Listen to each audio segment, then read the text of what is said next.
discussions sur l'achat des obligations deviennent plus vives avant les réunions de la BCE le 22 janvier.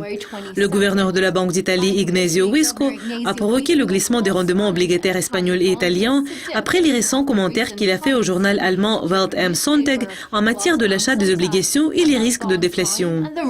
Les rendements espagnols et italiens de 10 ans ont chuté de 2-3 points de base à environ 1,72% et 1,87%. Dans l'édition du journal allemand de dimanche, on a publié sa citation. L'achat de la dette souveraine est la mesure la plus efficace dans cette situation.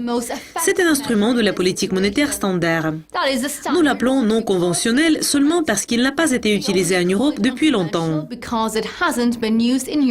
Un stratège à KBC Securities croit que les commentaires soulignent que les gouverneurs de la BCE envisagent sérieusement une action politique. On prévoit qu'ils pourraient annoncer un programme d'achat des obligations déjà la semaine prochaine.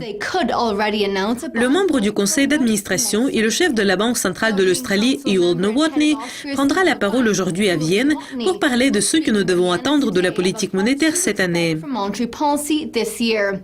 Jens Weidmann, qui était contre une nouvelle stimulation monétaire en raison de la chute des prix du pétrole, va présenter ses prévisions pour 2015 ce jeudi.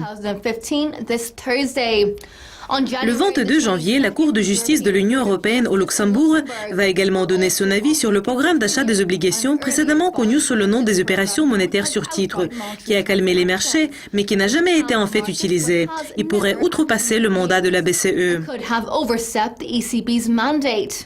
Bon, chers téléspectateurs, c'est tout pour le moment. Mais nous avons beaucoup plus d'interviews sur la zone euro à vous présenter. Donc, ne les manquez pas. Au revoir.